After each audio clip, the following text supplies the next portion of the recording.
You told me, if you left an empty canvas on your wall, you wouldn't need any paint for it. You were born.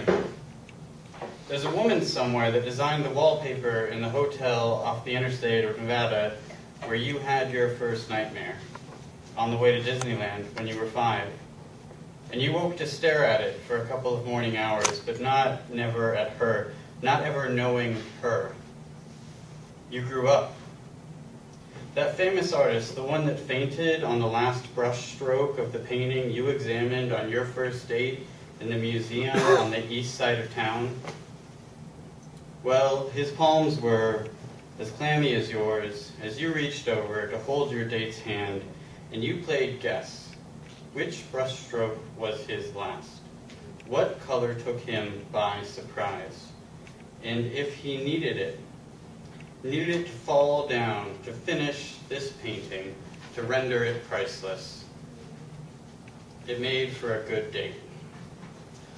You fell in love.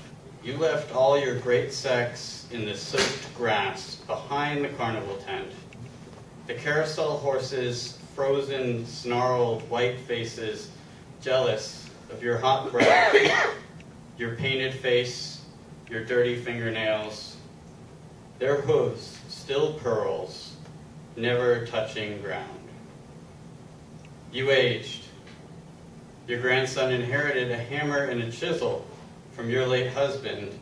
He was a grave maker, and everyone could tell the year in which the deceased passed by how deep the chisel pressed. Just before he was dead, he couldn't carve the stones, but kissed them with a soon reluctant goodnight. You left. You left a blank canvas on your wall. You always wore white. You left on a bright morning. You told us, you looked back at your life, you didn't need any paint for this.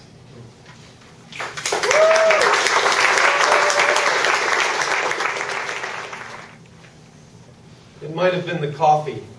I was off to a hell of a start. I was up for life. I was sitting straight up.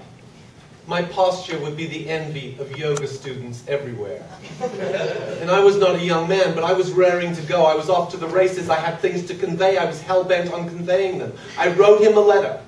Right there and then on the spot, I penned the damn thing. I stamped the envelope. I launched the correspondence. I told him the truth. How could I tell him otherwise in my condition, lively as it was?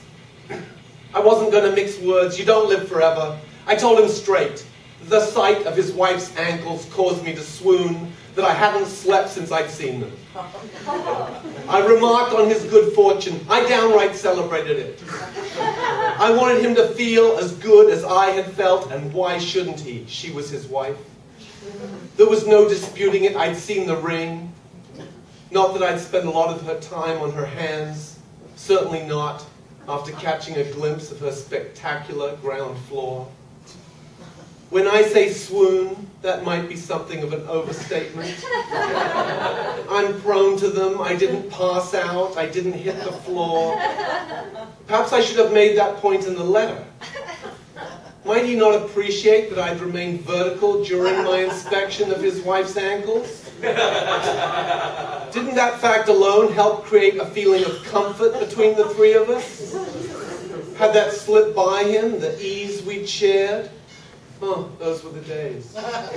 The truth is, now that I think about it, I wish I had passed out. Perhaps his wife would have taken it upon herself to revive me, bending down, leaning over, regretting she was without smelling salts or rudimentary medical training, thinking to herself, I could really help this man. His need is palpable. I'm on the earth to help this man. I realize that now. How will I break it to my husband? But I'd remain standing, wanting to do the right thing, wanting to put my best foot forward. Her husband was unaware of the backstory, though. He was not privy to it. Almost all of it belonged to me. The only thing he would have to work with was my confessed fascination with his wife's ankles. Maybe I'd been hasty. Perhaps I'd overdone it. Perhaps my admiration would be taken the wrong way. Perhaps he'd keep the whole thing to himself, not sharing the news with his wife. My sense was she would want the news shared with her. But was it in his nature to be secretive? I didn't know him that well, although I wished to, because he too was in the caffeinated field of my exuberance. He too was part of my wish to feel life, to reach through the limited range of communication and touch something. Perhaps he'd think I was out to touch his wife. I didn't want him to think that, because that wasn't it at all. I'd be perfectly happy for him to go on being the person who touched his wife, caressed her, or whatever it was he had in mind. For me, the occasional ankle viewing would be sufficient. I could get by with a monthly sighting. 12 times a year hardly felt excessive. Maybe twice in December, that being the festive season. A modest request. I would need to follow up with a letter soon to clarify, to avoid a painful misunderstanding that could be starting up at any moment. Yes, a second letter was in order. The sooner the better.